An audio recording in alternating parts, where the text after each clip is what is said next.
Hi, folks. We're going to get started in just a few moments. I see folks are trickling in now, so we'll give them 60 seconds or so to do that. Then we'll begin with the conversation.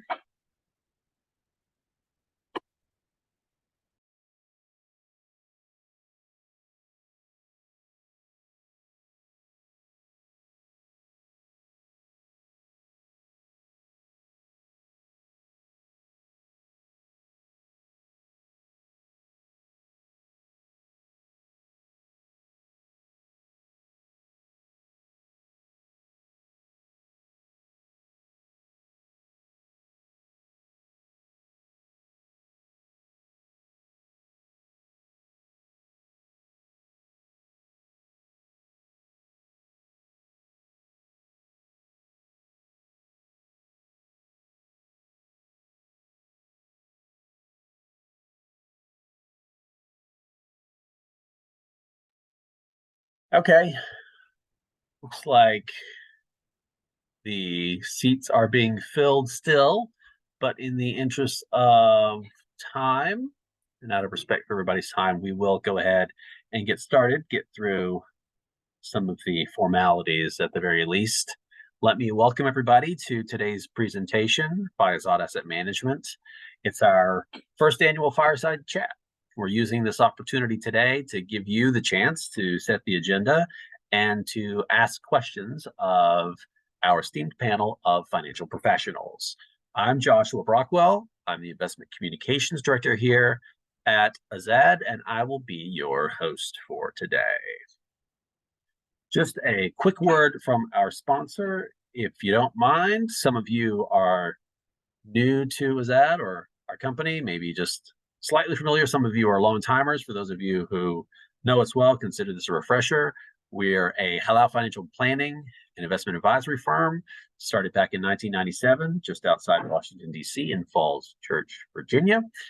Our assets of 131 were 1.2 billion, and we offer socially responsible halal investment solutions for our clients.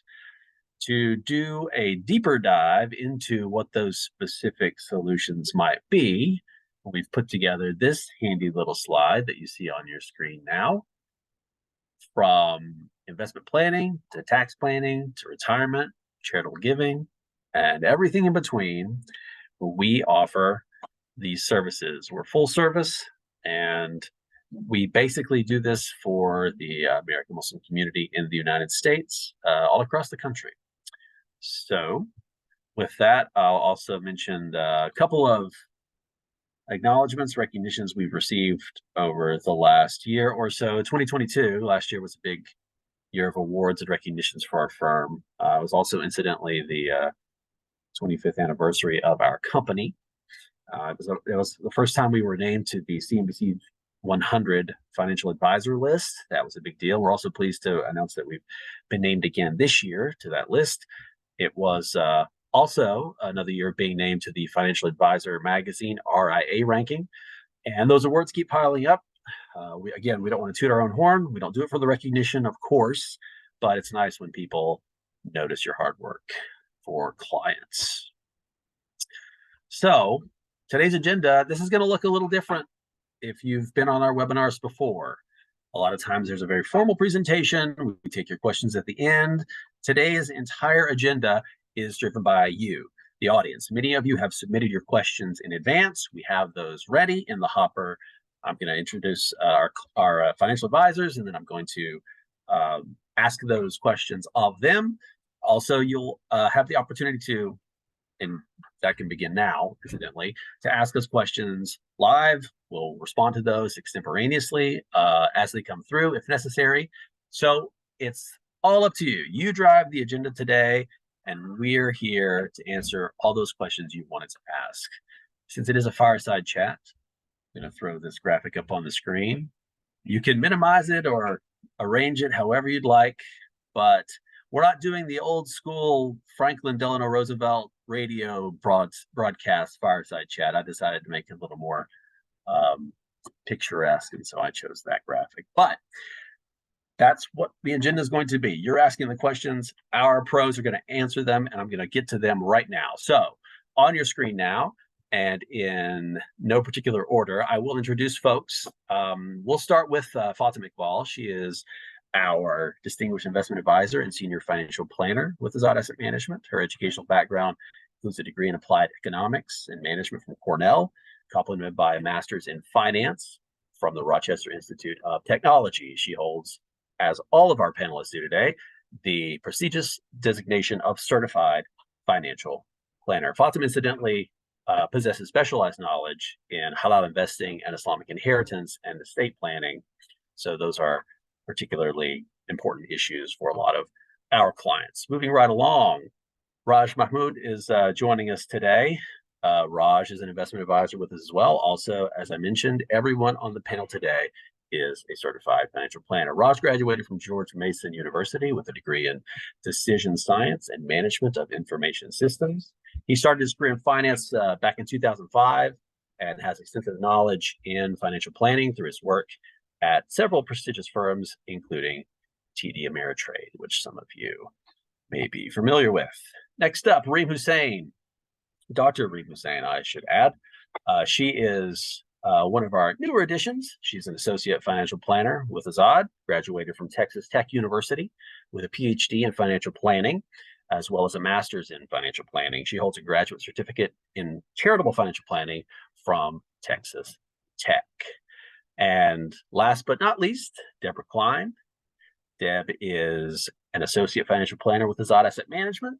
She holds the certified financial planner certification, raised in San Diego, graduated from California State University, Chico in Northern California with a Bachelor of Science in Business and Economics. She's been in the financial industry for many years, and we welcome everybody to the panel today. Thank you all for being here. I think what we'll do, in the interest of sort of setting the stage, is to have kind of a level set. So I'll do one question. We'll go around the room and have each of you give us your take on it. It was one. It's a sort of a combination, or I've distilled several questions that we received in advance into these first three kind of intro questions. But we'll start with one, and I want to get everybody's take. We'll go around the room. Specifically, one year-end strategy that you're recommending for clients. We did get a lot of questions about year-end. Obviously, we're in the fourth quarter. We're rapidly approaching the year-end. What is one strategy you're recommending for clients? And that's to each of you. We'll start with Deb. Deb, can you kick us off? One year-end strategy I would have is to make sure that you've possibly done, if you're doing backdoor Roths, make sure you've done those, and made all your other IRA contributions, and all of the things that will lower your tax liability. Perfect. We're still doing the rapid fire, so over to Fatima. Sure, thanks, Josh.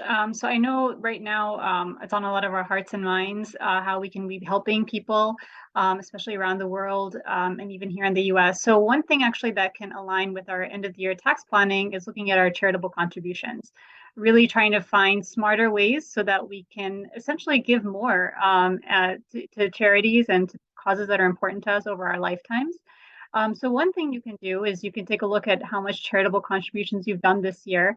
We just helped a client actually who wanted to make a charitable contribution also in line with their tax planning. They were looking at ways that they could, again, reduce the amount of taxes they're going to have to pay in 2023. And so this client, they already had set up a donor advised fund. And we actually were able to take a look at their accounts, and in their taxable account, they had about $70,000 of shares of securities that had appreciated. And rather than donating cash, we were able to move those to their donor advised fund. That saved them about $40,000 in taxable gains. So definitely taking a look at kind of what charity you've done so far this year, what more you might want to do, and aligning that with your tax planning strategy for the year. Perfect. And we'll jump over to Reem now, still on that question. One year-end strategy you're recommending for clients. Yeah, thank you, Josh. One of the most aspects of end of year financial planning is tax planning, I would say. And one of the strategy that I would recommend harvest losses and gains. So review your investment portfolio and consider selling investments to offset capital gain with capital losses in order to minimize your tax liability. Perfect. Raj, over to you. 1 year in strategy for clients. Yeah, thank you, Josh. Yeah, along the same lines, I think a lot of our clients in the past have sent us their previous year tax return. So if you haven't already, let us review your 2022 tax returns. If you're an Azzad client, if you're not an Azzad client, talk to your financial professional. And reviewing that will allow us to see what areas that we can maximize, whether it's maximizing itemized deductions, other tax deductions, like Fatma mentioned, charitable giving. So, we need to get started with year-end planning now. So if you can provide us with those, we can look to see what ideas, and everybody's situation is different, but if you provide us those, we can definitely see what areas we can help with before year end. Perfect. Thank you. Great way to kick things off. We're gonna keep the ball rolling with follow up. That's gonna be another rapid fire, and that is, what are your most successful clients doing right now? So if there's you can distill it down into a couple bullet points, 1 or 2 things that your most successful clients are doing. How you define success, up to you. You have anecdotes, something like that, let us know. And obviously, we should say at the outset, none of this constitutes financial advice specific to your situation. Obviously, you need to speak with an Azzad advisor, a tax professional, etc. But let's go back to Fatima, and just quick piece of advice or anecdote on what your most successful clients are doing. What are you seeing? Sure. So I would say most of my successful clients are really just consistent. They know that their investment results are more impacted by how long they can stay invested and their savings rate. They know exactly what their savings rate is. And it doesn't take a lot necessarily. I mean, even if you just invest $5,000 a year for 30 years, after 30 years, you're going to have saved about $150,000. But if that money was invested, grew about 6% a year, that's going to end up being close to $400,000. So I would just say staying consistent is really important. Setting up a savings goal, investing regularly, set it and forget it. And we see, a lot of people that are able to accumulate funds, it's in their 401ks. And that's just because it's automatically deducted from their paychecks. They contribute on a regular basis. But you can really do the same thing for taxable accounts. And that's going to be really important for your long-term planning too. Perfect. Thank you. Deb, let me bring you in again. One successful thing that your clients are doing. Yeah, I think our most successful clients do not spend a lot of time in front of CNBC. I think there's kind of an inverse relationship between how much time you spend watching financial news and how your investment portfolio is doing. That just is because if you're watching all of that and you're taking it in, it's that whole fear of missing out. You're buying this stock. Oh no, okay, now I'm going to buy this one. I'm going to lose that one.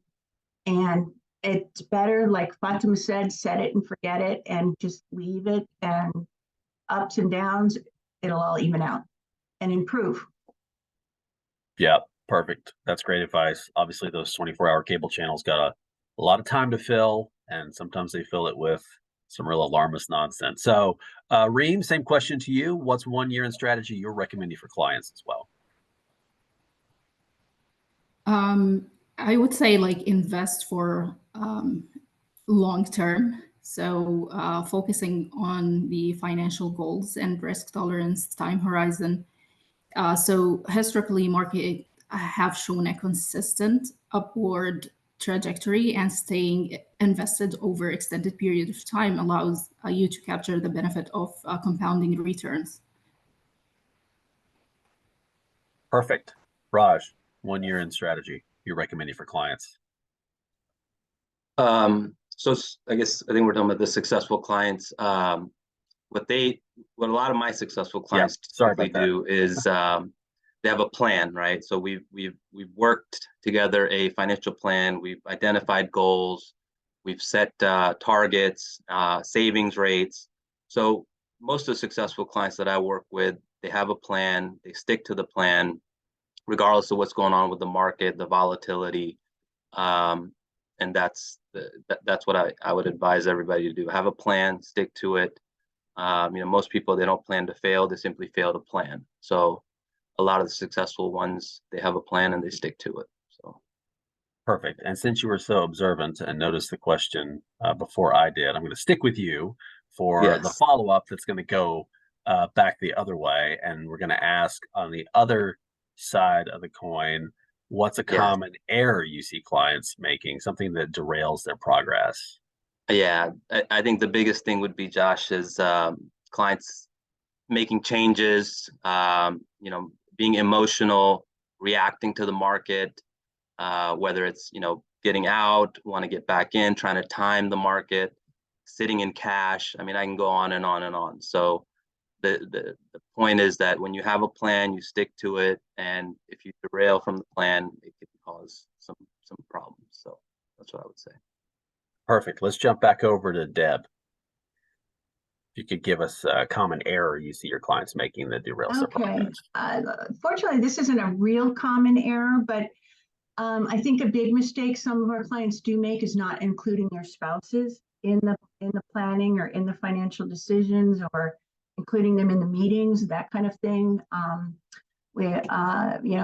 A client passes away, their spouse has no idea what's going on. Unfortunately, that happened in my own family. My dad had died suddenly of a heart attack, and I didn't know that my mom was not involved in anything. And she said, "No, well, it's your dad's thing." I wasn't, I didn't care. It wasn't interesting to me. So luckily, my brother and I were able to, kind of fix things and get her back up on, on track and everything. But yeah, we do see that sometimes where we don't have the wife's email, or she's not in the meetings, or they're not including her with like the spousal IRA account, so that she's kind of floundering at the end after they're gone with things. So it's important. Include everybody in the decision making. Yeah, that's good advice. I am seeing some questions come through here. I do want to just though round out this discussion. Reem and Fatima, in that order, if you could give us a common error. Reem, do you have one? I mean, we can jump forward. Yeah. So Okay. common error. One of the common error that not starting to save early on. So previously I mentioned like the power of compounding returns. So if you do not start saving early on your career, you will find yourself like after like 40s or 50s, you start saving. It's not going to be the same as someone who start early in the year 20 or 30 saving for retirement. And even if it's a small amount of money, it's going to help in the retirement later years. And one strategy I would say that people should consider is the dollar cost averaging. So just to stick to a fixed amount of money regularly. So in this way, you can invest regularly in the market and not losing that opportunity. Perfect. And Fatima, any other Sure. advice, an error you see clients? Yeah, I mean, we talk to a lot of prospects, a lot of people that come to us seeking advice. They ask us, to take a look at their portfolios, and we often do like a complimentary review of how they're currently invested. And a lot of people think that they're diversified when actually they're not. They may think they're working with multiple advisors, so that brings them diversification, or they're buying funds offered by different, investment companies or brands.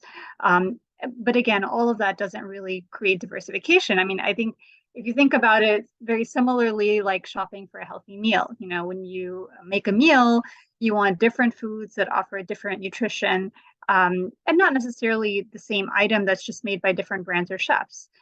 So similarly, whenever we create an investment portfolio, we want to make sure that it's diversified, not just in one area or asset class, but that it also has exposure in other areas, other asset classes. Most investors tend to have portfolios that are weighted more in large size company stocks or in large caps.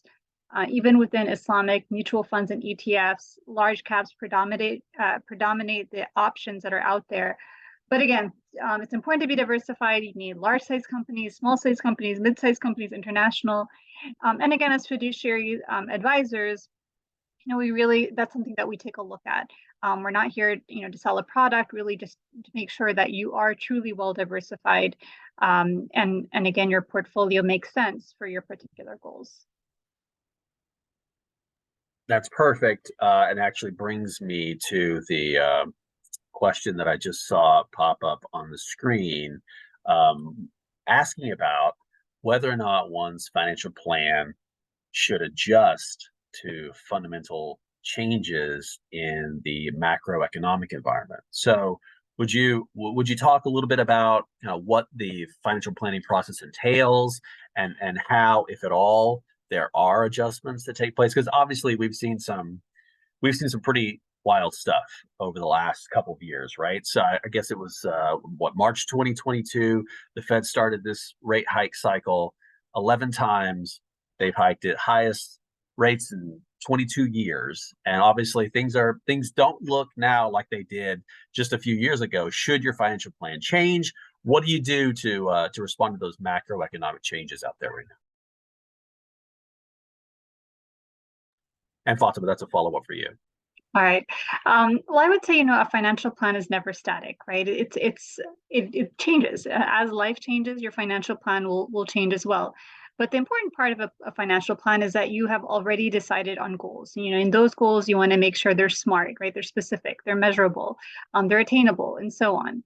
And so once you have defined goals, now that allows you to have a better understanding of what you need to do to get there. Now, when we do financial plans, we don't just assume, the plan is going to work based on X rate of return, right? The market doesn't work like that. We know that the market is going to be up, the market is going to be down, and it's going to be all over the place probably during the time of your financial plan. So we actually run the plans with about 1,000 different return possibilities, like as if you were to live 1,000 times and have 1,000 different ways the market might go. Okay, how does the plan look now, right? And I know, a lot of my colleagues as well, whenever we go through these market turmoils, and clients get worried, like, am I still on track? Well, we can come back to your financial plan and we can run the plan to say, okay, even with this market environment, how does it look right now? Do you need to make any adjustments or not? Perfect. So that's a great answer. And I would say, just as a follow-up, and maybe Raj, let me bring you in here.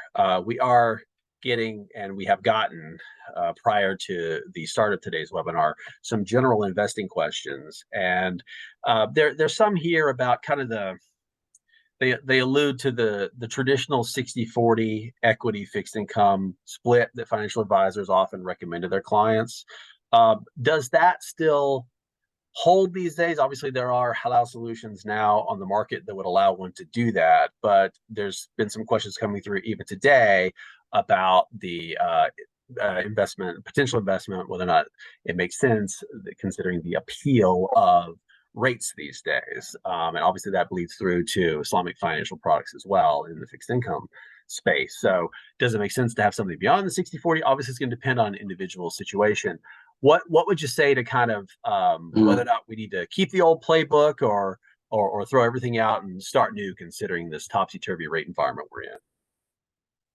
Yeah, no, that's a great question, Josh. I think step one is to make sure that you as a client, as a household, you have your emergency fund, right? You have your cash money that you need, typically 6 months worth of expenses. You keep that on hand in the event that something comes up. After that, now we got to look at your risk tolerance, your time horizon, how long before you're going to need this money to retire. If you're young in your 20s and you can take on more risk, and retirement is 30, 40 years out, then no, there's no need for you to do a 60-40. We might be looking at something different, right? But if your risk tolerance is, well, when the markets are volatile, I can't handle it. It's tough for me. You're looking at the news on a daily basis, and So in that situation, we got to look at something else. So that's where designing a customized solution, right? It's not one size fits all, right? And even an investment strategy or a financial plan is not linear.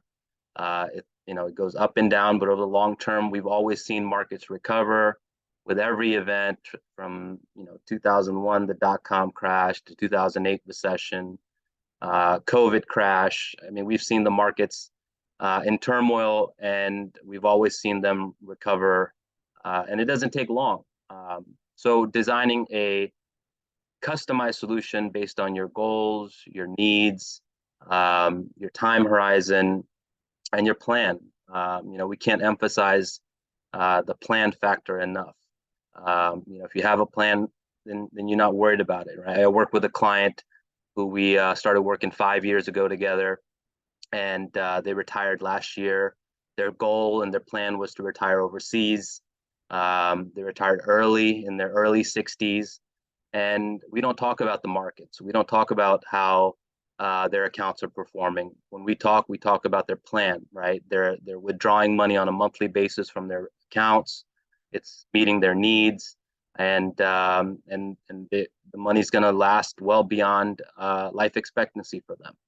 So those are the topics that I would encourage clients to discuss with their financial professional.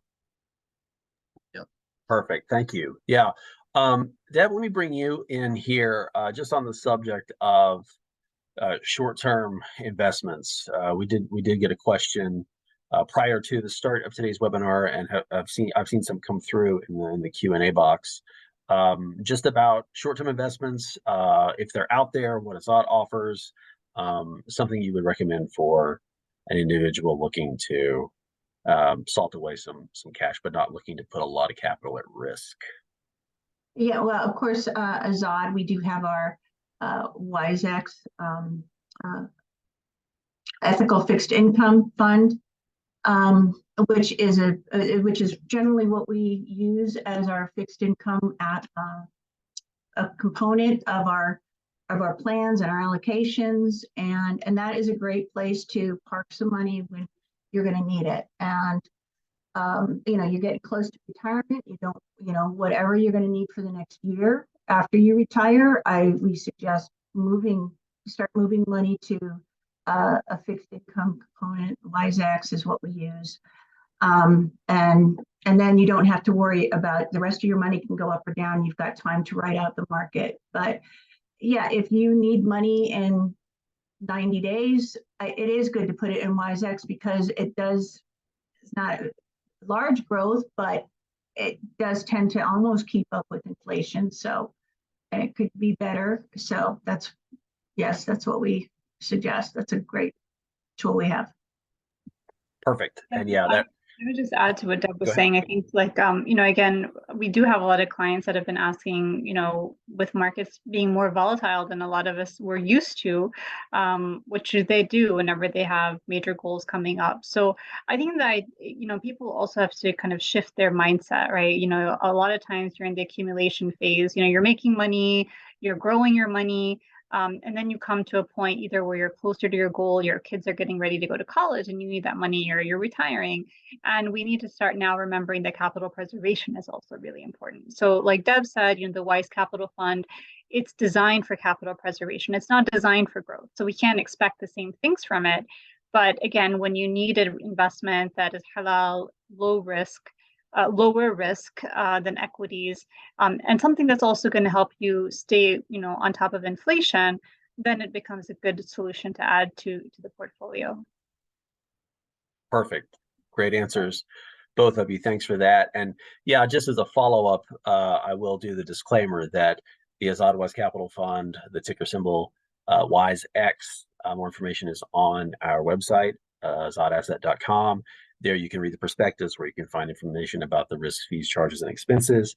And obviously, you should read that prospectus before you invest or send money. WiseX is an interesting fund too, the product itself. I mean, obviously, the yield has improved lately considering what's going on with rates. Though there aren't any conventional bonds in the fund, I would point out. It's primarily made up of Sukuk, which are considered sometimes called Islamic bonds. Those are more equity-based securities, as well as Islamic trade finance and Islamic bank deposits. I'm getting some questions about conventional bonds. And Reem, I wanted to just kind of get your, obviously this is not a fiqh opinion, but there's a question about whether or not investing in bonds is halal or Islamically permissible. Obviously the Azzad Wise Capital Fund does not do that. But even though we invest in Islamic alternatives, there are clearly lots of high yielding options out there these days, considering interest rates. Can you talk about maybe reasons why someone should maybe not go down that road despite those enticing rates? Sure. Yeah. Great question. Actually, the bonds itself, it's a borrowing vehicle, which is have an interest bearing with it. So the problem with bond and with investing with that is the interest part. So we consider that any interest bearing assets is a non-halal assets. So this is why we have that Azzad fund, which is like dependent on borrowing in a halal way, sukuk, and other things. So we're not recommending the bonds because if it's an interest-bearing assets, it's considered non-halal assets. Thank you. Yeah, and on that subject, Deb, let me ask you. We had another question. I think it's a good follow-on. It has to do with how to make funds like the Azzad Wise Capital Fund or the Azzad Ethical Fund, which we've not talked about, but that's our mid-cap growth stock fund. How one would make their employer aware of those, and how they could make their existing 401k plan halal through their employer. Would you have any thoughts on that? I wish I did. Good questions. I would just, it's kind of a sore spot with this. Even the 529s, they do not offer any halal options and stuff. But I would talk to your HR. I would talk to plan administrator. That's about all that you can do, I think. Unless anyone else have any suggestions? Raj? Yeah, I mean, I can jump in a little bit. I think it's just a matter of getting your employer to offer what's called a self-directed option inside your 401k plan. With Fidelity plans, it's called a brokerage link. I think some other plans is called a PCRA. It's encouraging your employer to add that as an option. A lot of plans, it's a feature that can simply just be turned on. But you as a employee of the firm, you have to ask for it if it's not there. You have to say, as a Muslim investor, I can't invest in this list of 10 or 15 funds that you've provided me with. I need an alternative. And I know we work with, I think, a couple of clients I remember one who was a state employee, and she was able to get the state to add that feature in their plan. So it's just a matter of just asking for it and just encouraging and pushing your employer to do it. And then once you have that self-directed option, you have that feature, now you can buy the halal mutual funds and you can build a portfolio as well. So that's kind of the avenue that you have to go down. Yep. Perfect, Raj. Thank you. And since we're talking about the mutual funds right now, obviously at Azzad we're a full service shop, and we offer everything from large, mid, small cap stocks, growth value, international, everything between. We do sponsor these Azzad mutual funds, and it is worth talking about because it is often, it's a public available vehicle, and you can find them through most brokerage platforms, and on occasion, as Raj pointed out, through your employer with a self-directed option. We would be remiss if we didn't mention the the Azzad Ethical Fund, ticker symbol ADJEX, because ADJEX is it's a more aggressive, like kind of higher risk, higher reward. It's a stock fund. And I did see a question come through asking about halal stock investments, just generally, if you can name a few. I mean, obviously that mutual fund, which is a basket of stocks, would be a place to look. And this kind of dovetails with some of the questions we got prior to the start of today's webinar regarding longer term strategies or more aggressive strategies. That AdJex, the Azzad Ethical Fund, might be an option if you were a mutual fund investor only. Though I wonder, Fatima, if you wouldn't maybe point out some of the pitfalls of DIY investing, specifically just taking a look at the list of holdings in a mutual fund and trying to invest according to that lineup. Yeah. I mean, so like you said, a mutual fund is a basket of stocks or securities, let's say. So in an equity portfolio, it's going to be a basket of stocks that's going to be professionally managed for you. So the benefit there is that you've got someone, or actually a whole team. In our case at Azzad, both of our mutual funds are managed by institutional firms. So you have a team with a lot of experience. We conduct regular due diligence on them. It is a highly regulated environment. So, Josh mentioned the prospectus, which you can take a look at for risks.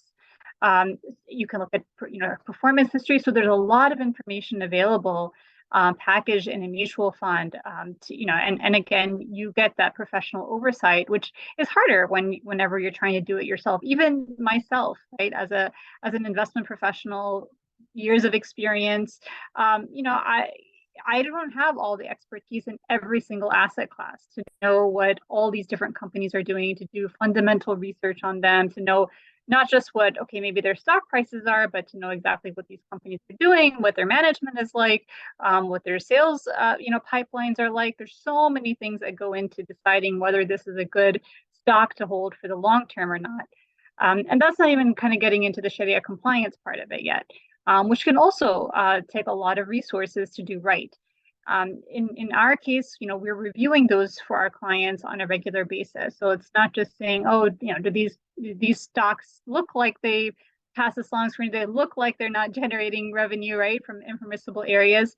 Sometimes it's really hard to see. Sometimes those companies may have sublines of business, or they might have excessive debt on their balance sheet. And for those reasons, you wouldn't want to be holding them. So again, having a mutual fund, investing through a company that you can trust is not just, attaching labels, that is actually genuinely doing the work to make sure that your portfolio, your investments, your mutual funds stay halal. All of those are really important. I think can give you the peace of mind, which, is much harder to get when you try to do all of that yourself. Perfect. Thank you. Reem, I'm going to bring you back in because there was a follow-up question to your comment on bonds and the impermissibility associated with bonds because of the giving and taking of interest. Somebody asked as a follow-up, how about CDs, certificates of deposit? Halal, not halal? Yeah, it's the same thing. Like the CDs is not halal because of that interest-bearing on it. So it's the same. It's the CDs is a certificate of deposit basically. So has that interest part of it. So it's not halal. Also, all these debt instruments on the market, CDs, bonds, or treasury bills, for example, from the government, is all non-halal investments.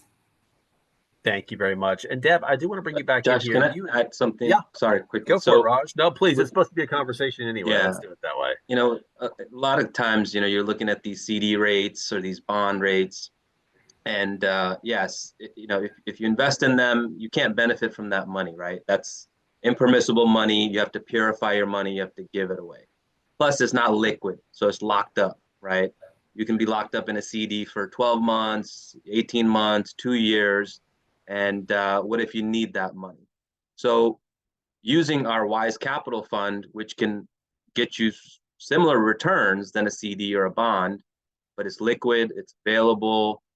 We can, like Deb mentioned, we can, put your short-term cash in there, and it can be available to you within, 48 hours if you needed the money. So the liquidity factor also is a big thing that people forget with these CDs. It locks up your money for an extended period of time.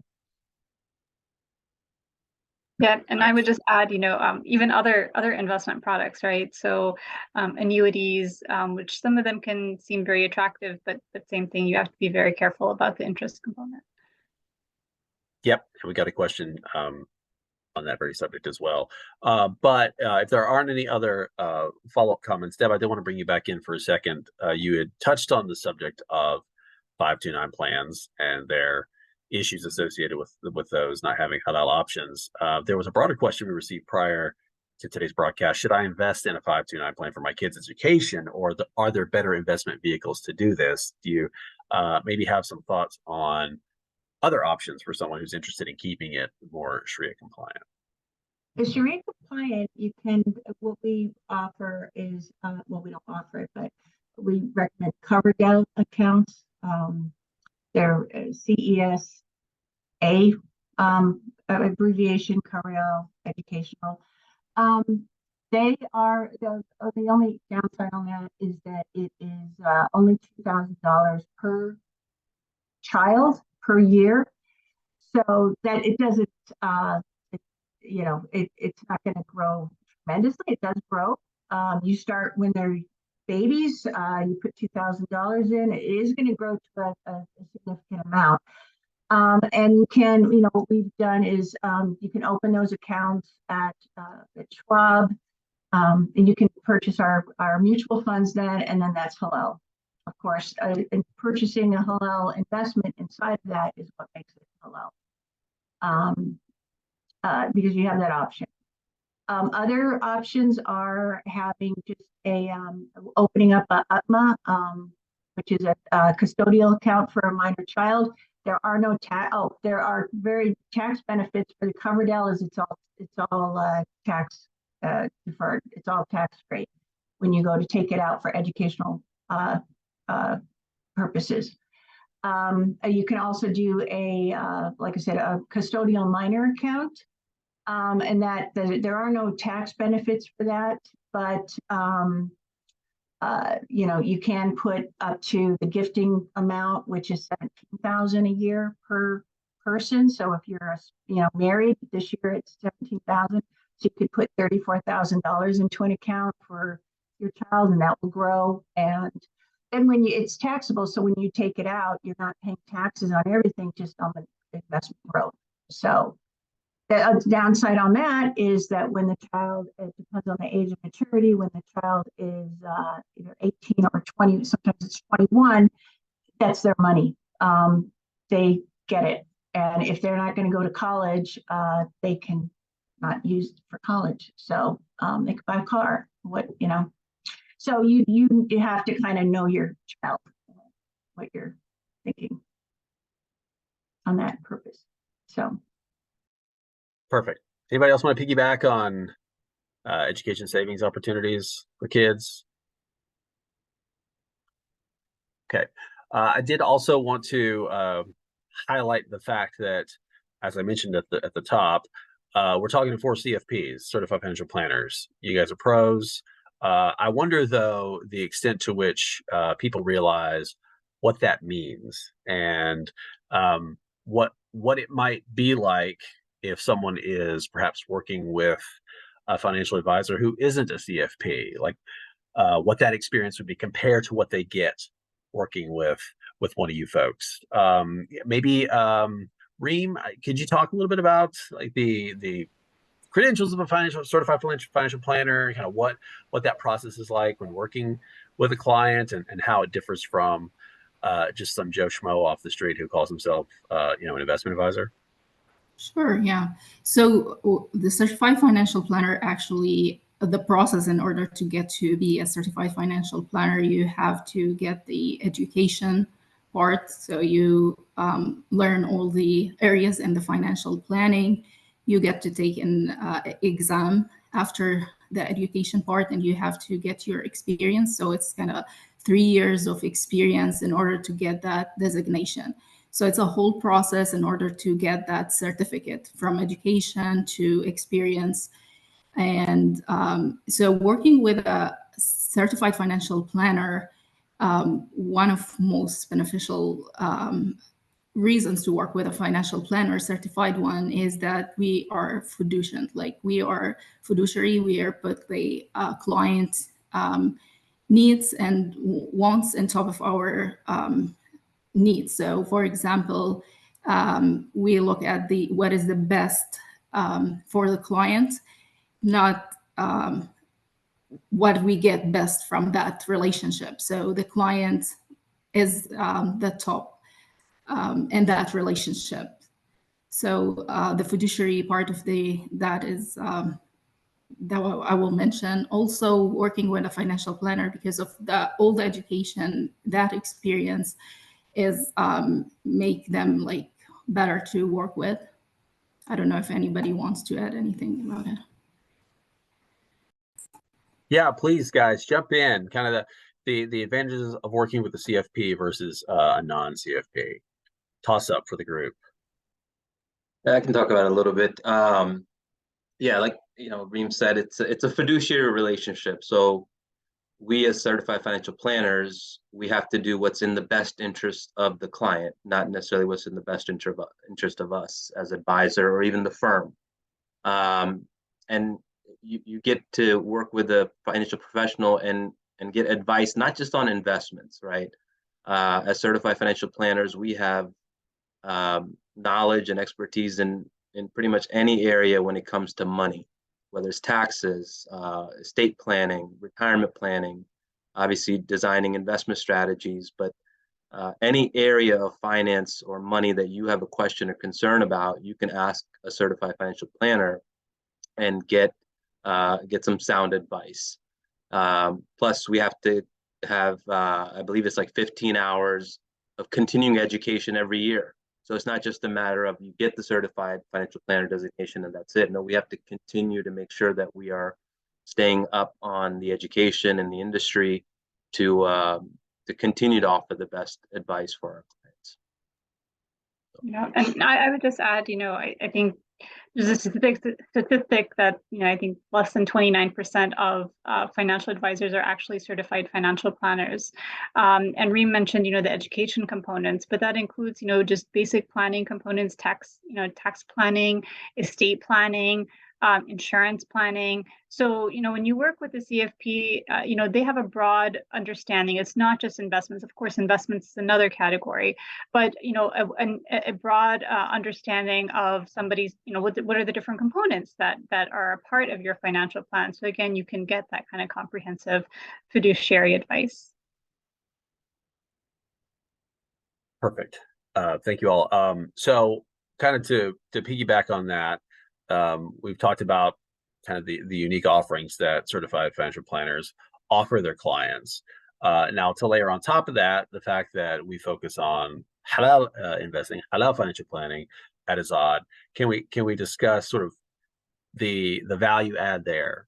So there are CFPs out there that don't necessarily do what we do from a Sharia compliant perspective. So how might the relationship differ? What differentiates us? And this is one of the questions we received prior to the start of today's webinar. What would differentiate us from other folks who just kind of put up their shingle and say, hey, I'm open for business as a certified financial planner? And that can be a toss up if anyone wants to tackle that. If you've got thoughts on the halal financial planning component that might differ from what somebody sees just on Main Street, for example. Raj? Yeah, so it's looking at it from the lens of the Islamic and Sharia compliant lens, right?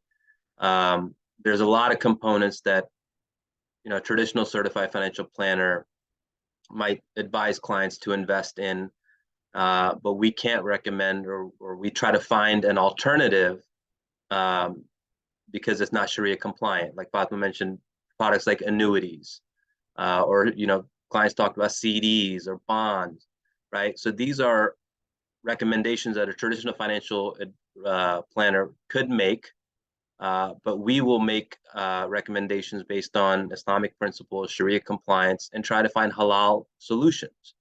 Because at the end of the day, our clients still need those products or solutions and advice, but we have to find them in a halal and Sharia compliant way.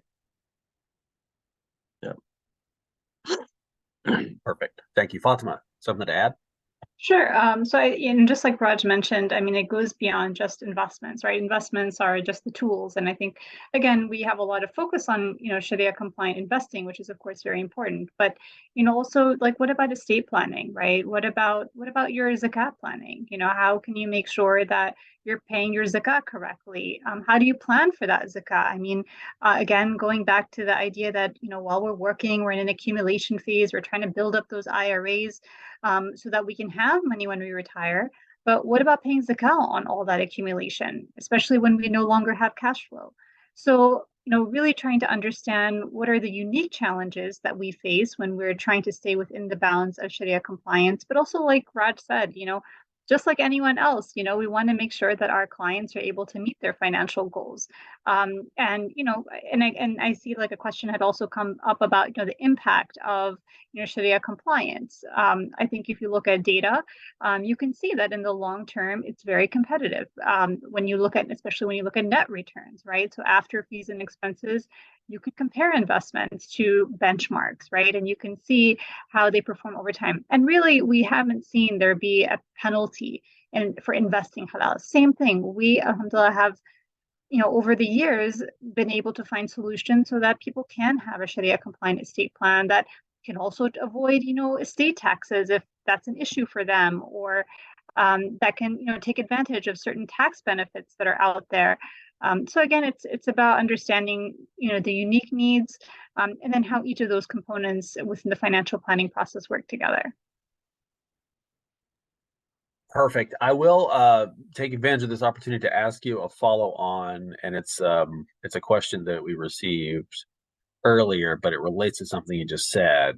It's a little in the weeds, but if you wouldn't mind taking it, there's a question about other options aside from life insurance that are out there and available at Azzad to provide additional security for one's family. Can you talk a little bit about that? Maybe including life insurance, assuming certain conditions are met. Sure. So at Azzad, we don't offer any life insurance products per se that are conventional products, nor do we have any solutions that unfortunately we could suggest when it comes to Sharia compliant home ownership policies. This is an area actually we've done a lot of research in. We really tried to work with those even in the insurance industry to bring solutions to the US. We know it's possible. Takaful is the term that's referred to mutual insurance that is Sharia compliant. It's available overseas. And we hope that, again, as people continue to ask for it, as we create a demand, just like, Sharia compliant investments, there will be takaful insurance options available here in the US as well. But when there aren't options available, we have to sometimes take a look at alternatives, right? Like especially self-insurance. So, the point of insurance is making sure that your family is taken care of in case something happens. But there are ways that you can self-insure. For example, a 401k can be taken by a family member and used without penalty in case of death or disability. So focusing on the fact that you want to make sure you have a 401k, not just for your own retirement, but God forbid something happens to you. Same thing, even like with the custodial accounts, like Deb was mentioning. I mean, they're great for education savings or saving for your kids. But what if something happens to you? And I know parents that have minor children are often very well aware of that. Who's going to take care of my kids? And that could be a way for you to be saving money in case something happens to you and your child needs access to money specifically for their care. And then, we do have an option available to use the benefit of insurance for tax deferral purposes and asset protection. We don't use it for the insurance benefit or the death benefit. And that's another solution that we have available within our WRAP program for clients who, again, are looking to, protect, assets from taxation and asset protection. And it uses kind of the insurance envelope for that. But like I said, it's not an alternative for a Sharia compliant, what you might say, death benefit. So we are as frustrated. We would love to see solutions in that area as well. Yeah, that's why I think the importance of like savings and paying down your debt is very important, right? you know, a lot of times, you know, people that, you know, you make $10, but you spend all of it every month, or you spend more than what you earn.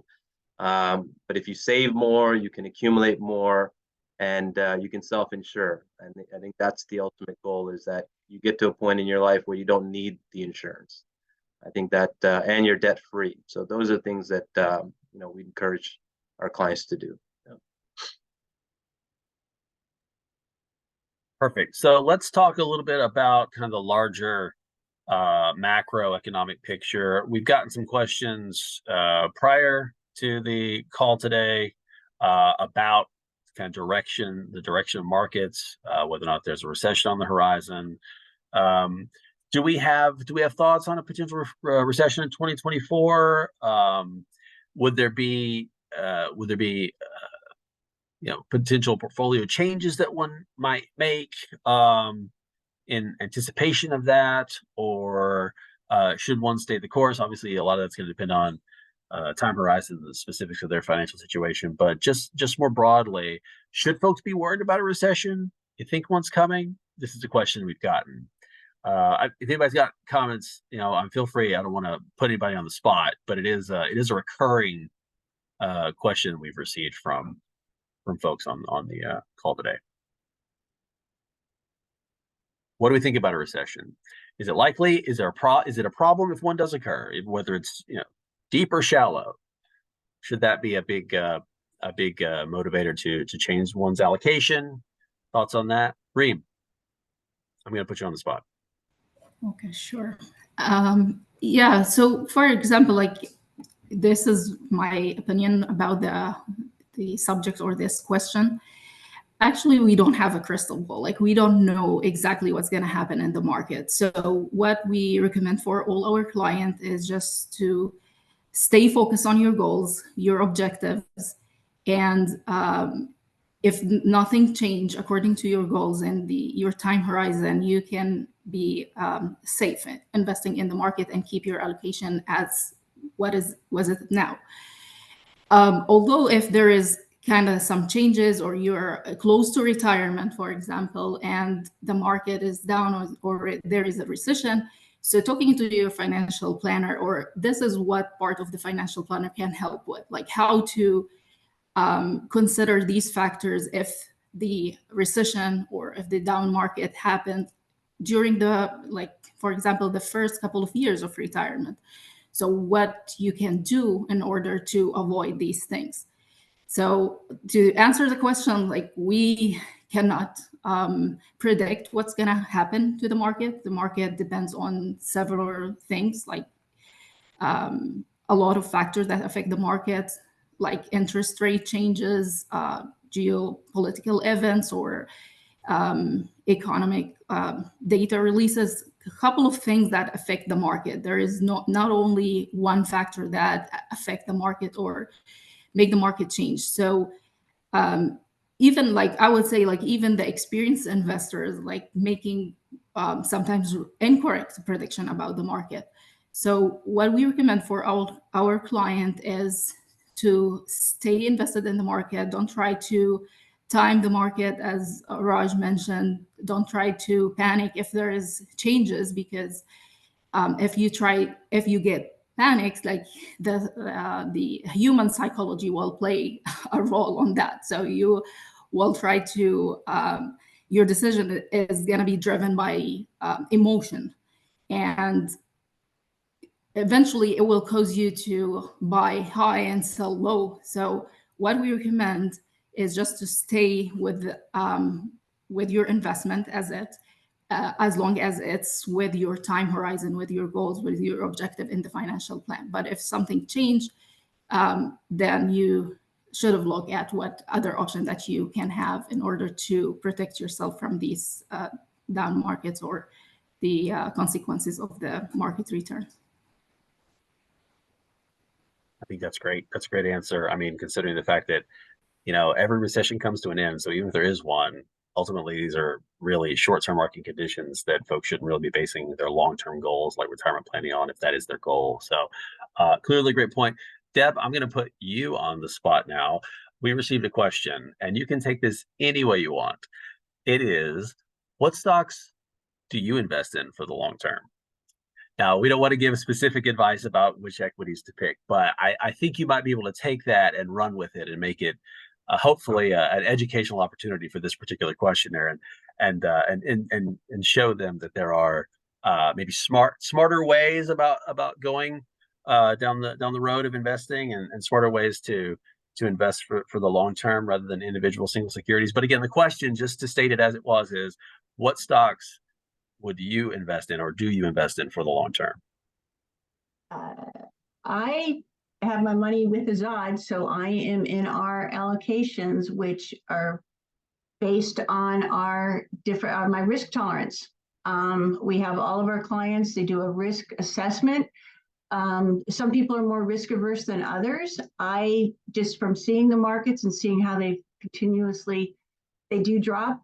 We all have seen them drop, but they trend up. So I have a longer, for my kids' college, or my kids, they're in a more aggressive, because they've got 40 years for their retirement to hit. So they're able to weather market up and down. So I think it's more important not to pick individual stocks. We really don't recommend that. Like I had said, I don't watch the financial news. I don't see what Kramer is spouting.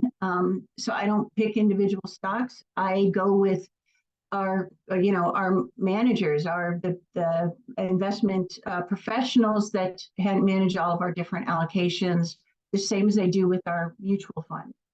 So that way, if stocks are screened out, one of them's got to drop, they have a replacement for it that is in a similar market, similar thing, and they are the ones that are keeping track of supply chain problems, or interest rates, or what this is going to do to this market. So I don't have to. So that I don't pick individual stocks. Perfect answer. You're invested in the Azzad allocations. That's what people need to hear.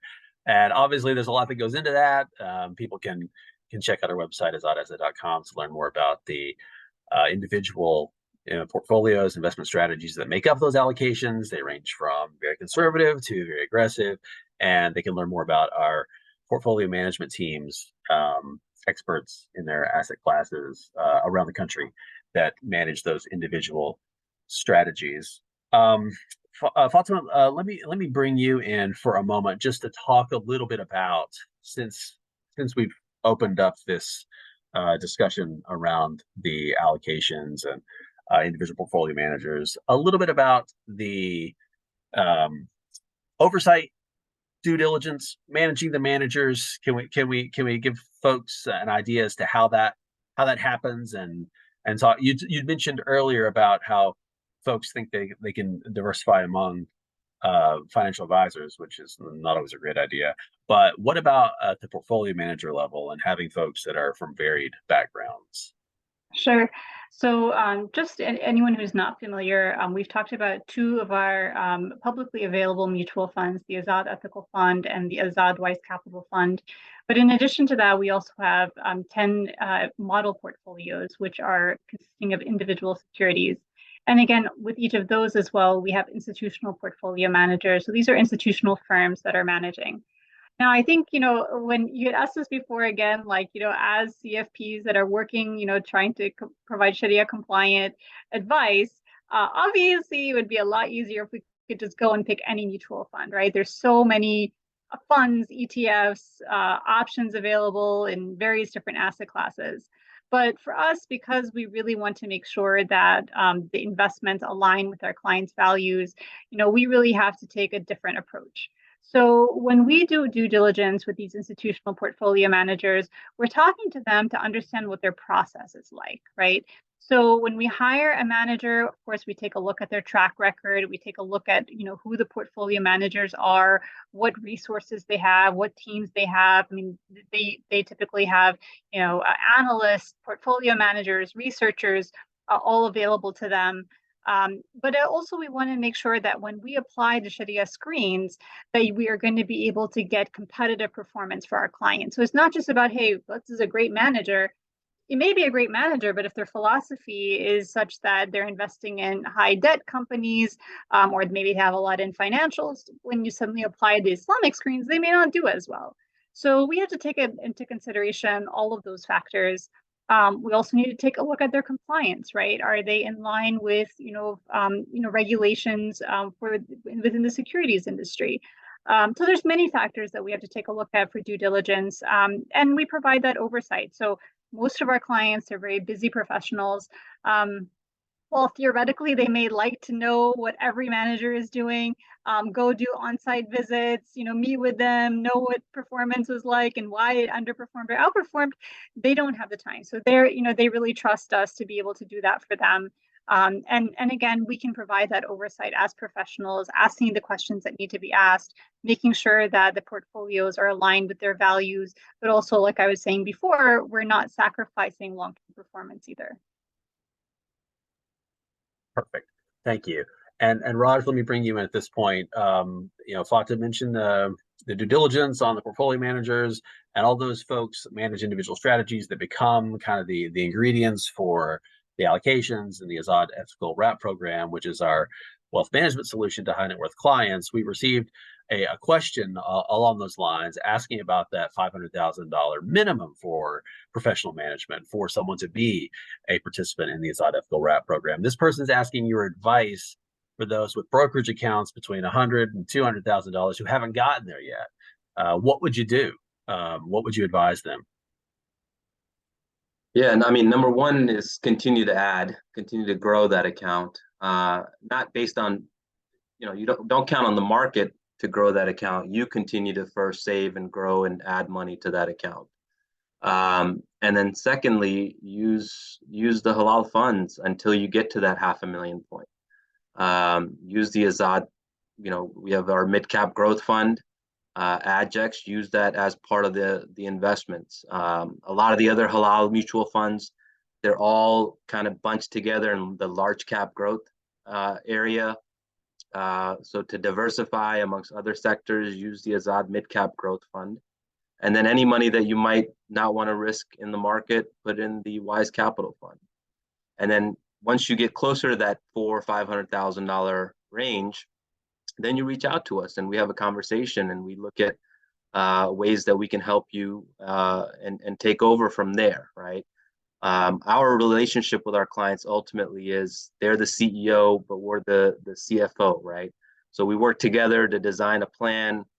And that's the other thing that a lot of successful clients, they're engaged in the process. They continue to be part of the decision making that we advise them. And so once you get closer to that point, then we start to work on a relationship where we can take over and help you grow your money in a halal and Sharia compliant way. Perfect. Thank you. Yeah, and we're approaching 70 minutes into today's webinar, and we are getting a couple questions. Some of them might be more appropriate for an offline conversation, specifically those around fees. But thank you for offering those questions up to us. If those on the webinar today do have other questions, just a reminder, you can use the Q&A box in Zoom to ask those. Again, we have a pretty rare opportunity with, for CFPs joining us here for the Fireside Chat. And as those remaining questions come in, I will get to a couple others that we received in advance, and it's going to be sort of hodgepodge, kind of a potpourri, rapid fire, no particular rhyme or reason. We'll just take them as we see them. The first one, Deb, we'll bounce it over to you. A question about difference between a Roth IRA and an IRA, and how much to invest in those. If you want to take a crack at that, and I'll load another one in the hopper. Okay, well, the easy part of that is how much to invest, as much as you are able to, up to the limit of the contribution this year. This year it's $6,500 for those under 50, and if you're over 50, you got to have a catch up of an extra $1,000, so it makes it $7,500. And if you're able to, I would do that. And if you're working and you have a spouse, and she's not working, do a spousal IRA for her as well. Or him, could be him. The difference between a Roth IRA and a regular IRA is whether it's pre-tax or post-tax. the way I had a client just recently, they made $50,000. They wanted to know what the difference is. I said, okay, if you're making $50,000, you're going to pay taxes on $50,000. If you make an IRA contribution of $7,000, you're going to pay tax. Now you're telling the IRS that you made $43,000. That's what it's going to, so you're getting a tax break on that this year. If you did the Roth, your income for the IRS is still $50,000. I mean, I'm not counting the deductions and all of the other stuff. This is just straight, simplified. For a Roth IRA, then, when you do retire, that's where the tax savings come in, because the Roth IRA grows tax-free. And the IRA, it grows tax-free, but when you go to take it out, you pay taxes on it. So now you're retired and you need $50,000 a year for your expenses.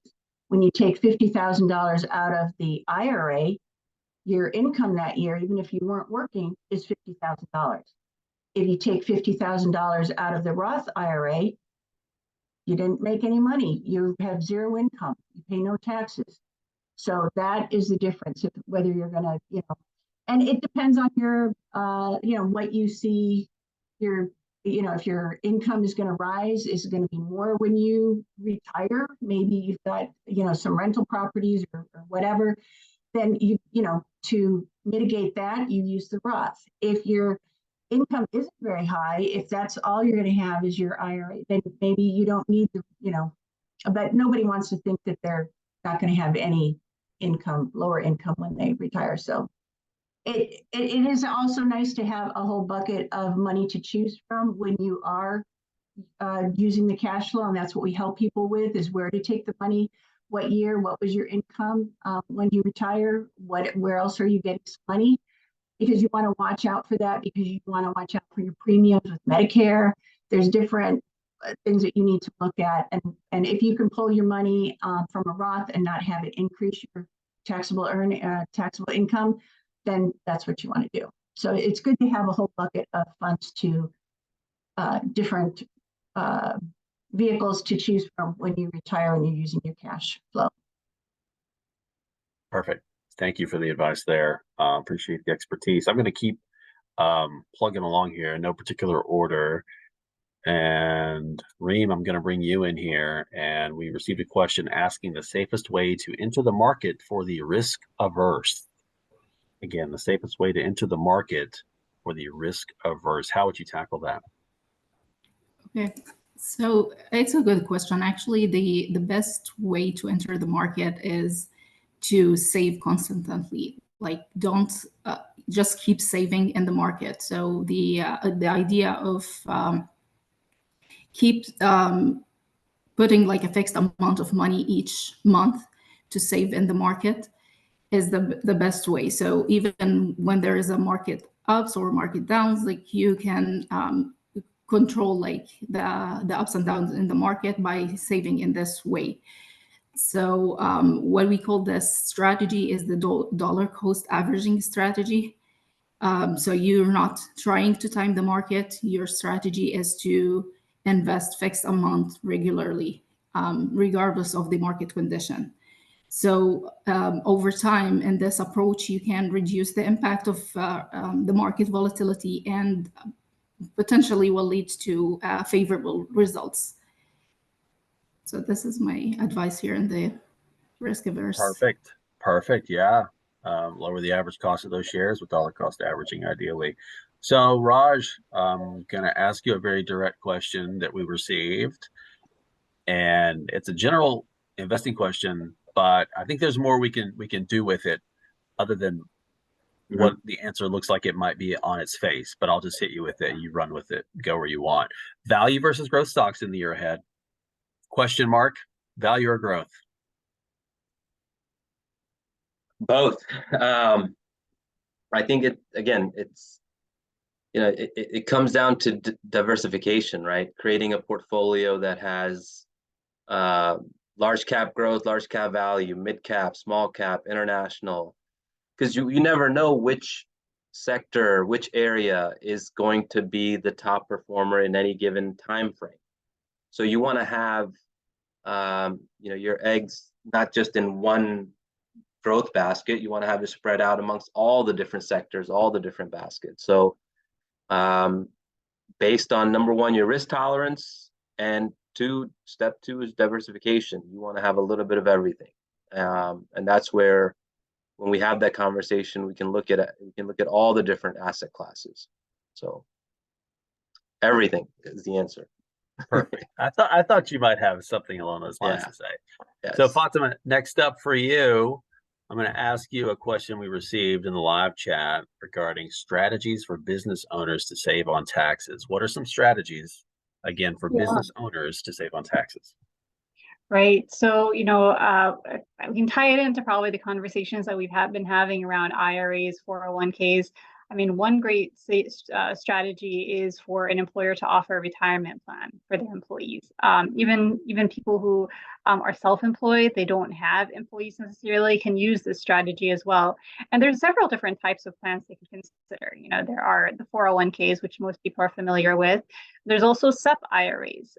There are simple IRAs. There is also, pension plans that can be cash balance plans, for example, defined benefit plans.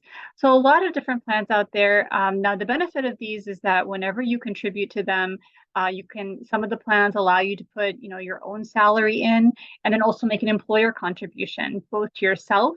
If you have family members working in the business, you can make employer contributions to them as well, and other employees too. But those employer contributions are going to be tax deductible. They're going to be business expenses, as are any of the costs in the administration of the plan. So that's definitely an area that we recommend to our business owners to take a look at, and we can help working with various different administrators, reviewing illustrations. And again, this is, usually with financial planning, it's not about just hitting one target. If we can hit more than one target with a strategy, that's great. In this case, it would be, helping save you and your business on taxes, as well as achieving, that retirement goal that you have in mind. Perfect. Thank you. Let me also, Fatima, stick with you for a second, just to ask a question on, there are tax implications here. They don't specify the retirement account type, but the question is, and this isn't for small business accounts, it's specific to an individual, but it's a similar vein. The question says, what happens to the losses in stocks held in retirement accounts? Can they ever be written off as losses after you're required to take distributions from this account after 7.5 years of age? Yeah. 72 now. Unfortunately not. With retirement accounts that are tax deferred, these really, the taxes that are in consideration are income taxes, right? So depending on the type of plan, like Deb said, if it's a regular contribution, you're going to get a tax deduction when you put that money in. If it's a Roth contribution, you're going to go ahead and pay on the taxes at that time, but not pay any taxes later. So you unfortunately can't do tax loss harvesting or trying to sell certain stocks and achieve gains when it's in a retirement or a qualified plan account or qualified account. So, and you have to understand like how that's going to affect you, when you make withdrawals. Deb mentioned, I think before, withdrawal strategies, right? So if you're going to pull from a retirement account, you're going to have to consider income taxes. But that's why it's also really important to have other kinds of accounts. Have a Roth account, which is going to be tax-free when you pull money from. Have a taxable account where you're going to be paying capital gains tax rates, which can often be lower than income tax rates. So having multiple different types of accounts, people refer to it as tax diversification, can also be really important. But you can't do it, you can't just suddenly snap your fingers and do it when you're in retirement. It's something you need to start planning for way in advance.